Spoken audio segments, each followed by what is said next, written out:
Hi friends, ప్రేమతో మీ ఉమ్మకి స్వాగతం. ఎలా ఉన్నారు అందరూ? నేనైతే చాలా బాగున్నాను. పెళ్ళిళ్ళు, ఫంక్షన్లు, ట్రిప్లు అన్నీ ముగించుకొని ఊరికైతే వచ్చేసాం. బెంగళూరులో మా రొటీన్ లైఫ్ అయితే ఇలాగే ఉంటుందండి.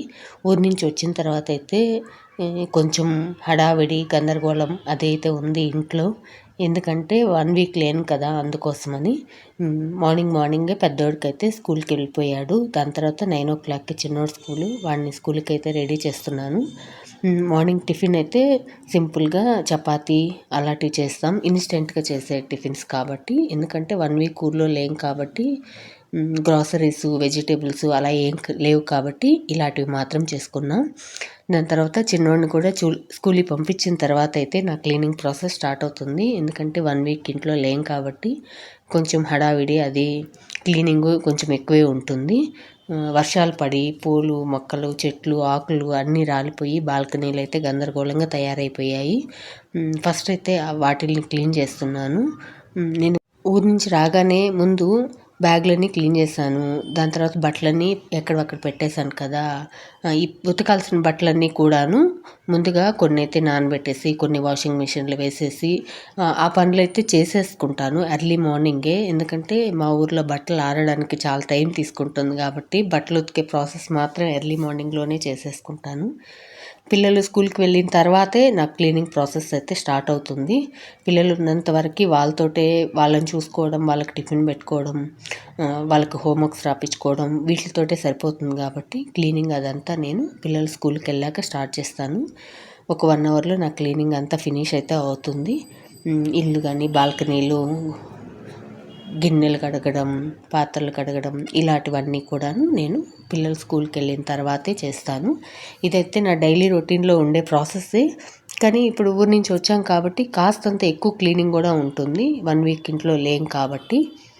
తర్వాత బట్టలు ఉతికన్నీ ఆరేసి పెట్టేశాను. దీని తర్వాత ఇంకా వినాయక చవితి కూడా వస్తుంది.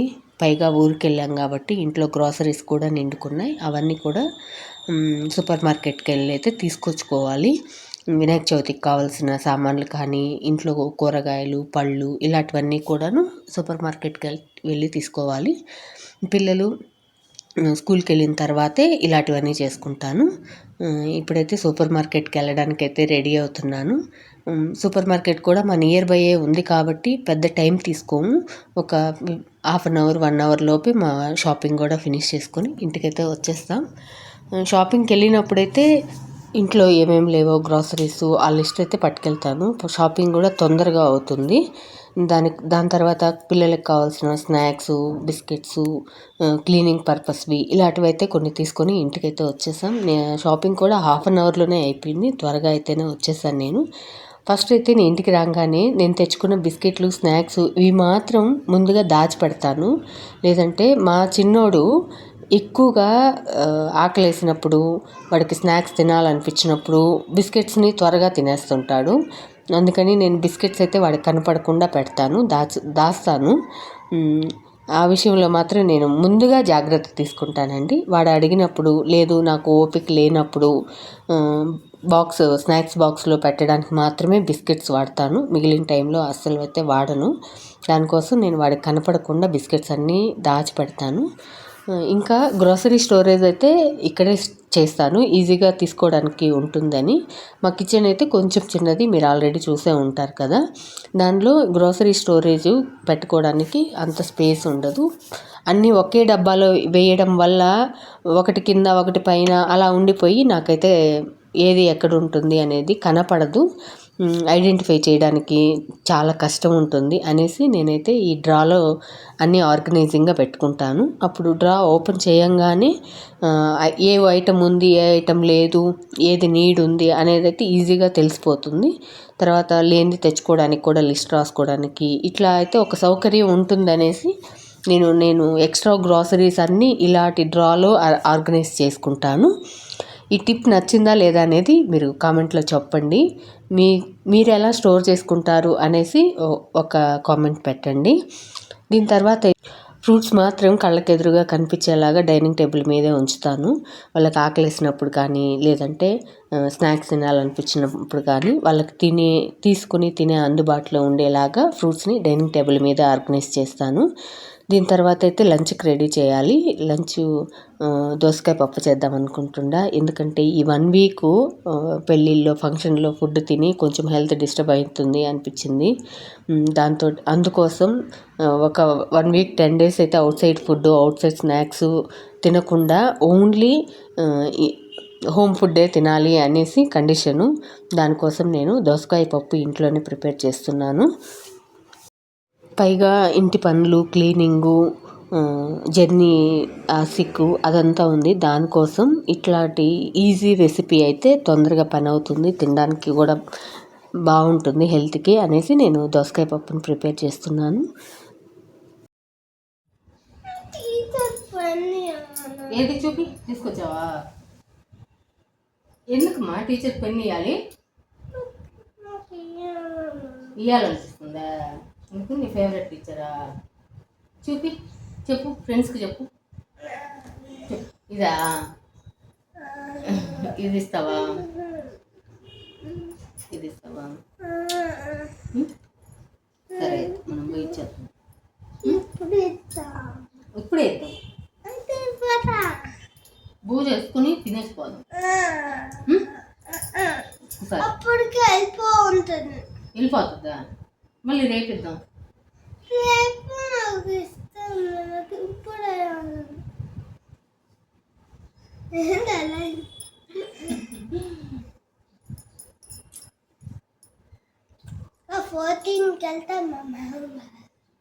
మా చిన్నోడు అల్లరి చూశారు కదా. స్కూల్ నుంచి వచ్చేటప్పటికి వాళ్ళ టీచర్ కోసం పెన్ను కొనుక్కొచ్చి తిరిగి మా టీచర్కి ఇవ్వాలి, వెళ్దాం పదా అని గోల్ అయితే చేస్తున్నాడండి. దాని తర్వాత మా పెద్దవాడు వచ్చాడు స్కూల్ నుంచి. వాడికైతే బోల్డ్ అంత హోంవర్క్ ఇచ్చారు. అది 1 వీక్ ఊర్లో లేం కదా, హోంవర్క్స్ కూడా పెండింగ్ ఉండిపోయాయి చాలా. దానికోసం వాడు హోంవర్క్ చేసుకుంటుంటే వాడికి నేను స్నాక్స్ రెడీ చేసి పెడుతున్నాను. వాడు పెండింగ్ హోంవర్క్స్ అన్నీ వాడైతే రాసుకుంటూ ఉన్నాడు. ఏం చేస్తున్నావా? హోంవర్క్ ఎక్కువ ఉందా? 1 వీక్ హాలిడేస్ తర్వాత హోంవర్క్ మస్తుగా ఇచ్చిండ్రా? బాగా రాసుకో. లంచ్ తర్వాత మా చిన్నోడైతే ఆటలకు వెళ్తుంటే పట్టుకొచ్చి లాక్కొని ఉయ్యాల్లో పడేసి నిద్రపిచ్చానండి.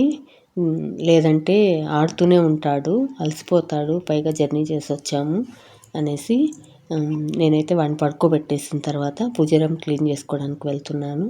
పైగా ఇంకా 2 daysలో వినాయక చవితి ఉంది. 1 వీక్ దీపం పెట్టకుండా అలా వదిలేసిన పూజ గదినైతే ఎప్పుడు కూడా క్లీన్ చేసిన తర్వాతే దీపం పెట్టుకోవాలి. నేనైతే ఇలాంటివి కొంచెం ఎక్కువ పాటిస్తాను కూడా. పూజ రూమ్ క్లీన్ చేయడం స్టార్ట్ చేశానో లేదో మా చిన్నోడైతే అప్పుడే నిద్రలేసి అయితే వచ్చేసాడు. ఇలా ఉంటుంది పిల్లలు. మనం ఏదైనా పని మొదలు పెడదాము అనుకునే లోపలే వాళ్ళైతే అడ్డం వచ్చేస్తుంటారు. కానీ పిల్లల్ని అలాగే పెట్టుకొని మనమైతే క్లీనింగ్ కానీ పని కానీ చేసుకుంటూనే ఉండాలి. తప్పదు ఇంట్లో ఉన్నప్పుడు ఇలాంటివైతే. దానికోసం నేను పూజ రూమ్ క్లీన్ చేసుకోవడానికి వెళ్తున్నాను. పూజ రూమ్ క్లీన్ చేసేటప్పుడు పాటించే టిప్స్, కండిషన్స్, ఇలాంటి పద్ధతులన్నీ కూడా నేను ఆల్రెడీ ఒక వీడియో కూడా చేశాను. ఇంట్రెస్ట్ ఉండేవాళ్ళు ఒకసారి చెక్ చేయండి. నేనైతే ఇప్పుడు మా పూజ రూమ్ క్లీన్ చేసుకుంటున్నాను. ఈవినింగ్ అయితే ప్రాసెస్ ఇదండి. ఇంకా 2 daysలో వినాయక చవితి ఉంది. పైగా వినాయక చవితి రోజే క్లీనింగ్ ప్రాసెస్, పూజ అవన్నీ చేయాలంటే కష్టం. పొద్దున్నే హడావిడి ఉంటుంది, నైవేద్యాలు చేసుకోవడం, పూజ చేసుకోవడం ఇవన్నీ ఉంటుంది. ముందు రోజే వినాయక చవితి ముందు రోజు క్లీన్ చేసుకోవడానికి ఆ రోజైతే శుక్రవారం క్లీన్ చేయకూడదు పూజ గది. అందుకని నేనైతే ముందుగానే ఇలా క్లీన్ చేసి పెట్టుకుంటున్నాను. ఎప్పుడు పూజ గది క్లీన్ చేసినా మనం దేవుని ఫోటోలు, విగ్రహాలు అన్నీ శుభ్రం చేసి పూజ గదిలో ఉంచిన తర్వాత అలాగే వదిలేయకూడదు. మనం దీపం ఖచ్చితంగా పెట్టాలి. దీపం పెట్టి పండో, ఫలము, నైవేద్యం కూడా పెట్టాలి. నేను మా ఇంట్లో బంతి మొక్కలు పెంచుతున్నానని చెప్పాను కదా, ఆ మొక్కలకైతే పూలు బాగా వచ్చాయండి. ఈ వర్షాలకైతే బాగా విచ్చుకున్నాయి. ఇటువంటి పూలన్నీ చెట్టుకి అలా వదిలేయకుండా దేవుడికి పెట్టి పూజ చేస్తే కూడా బాగుంటుంది. ఆ పువ్వుల్ని నారుగా కూడా వాడుకోవచ్చు. ఇంట్లో పూచిన మొక్కల్లోకి ఉండే పూలతోటే పూజ చేస్తే ఆ తృప్తే వేరే. పిల్లలైతే ఇప్పుడు ఇంట్లో లేరు, ఆడుకోవడానికి వెళ్ళారు. వాళ్ళు వచ్చాక వాళ్ళకైతే వాళ్ళ ఫేవరెట్ స్నాక్స్ కార్న్ అయితే చేస్తున్నాను. కార్న్ స్నాక్స్ చేస్తున్నాను అని చెప్పి మా చిన్నోడికి చెప్పగానే వావ్ అన్నాడు. అలా అయితే హోంవర్క్ అంతా ఫాస్ట్గా ఫినిష్ చేయని చెప్పాను. కార్న్ స్నాక్స్ తింటూ వాడు హోంవర్క్ అయితే వాడు రాసుకుంటున్నాడు. మాకైతే next day Vinayaka Chavithi preparations ఉన్నాయండి. వీడియో ఎలా ఉందో కామెంట్లో చెప్పండి. వీడియో నచ్చితే ఒక లైక్ చేయండి. నెక్స్ట్ వినాయక చవితి వ్లాగ్ కోసం వెయిట్ చేయండి. Bye bye friends.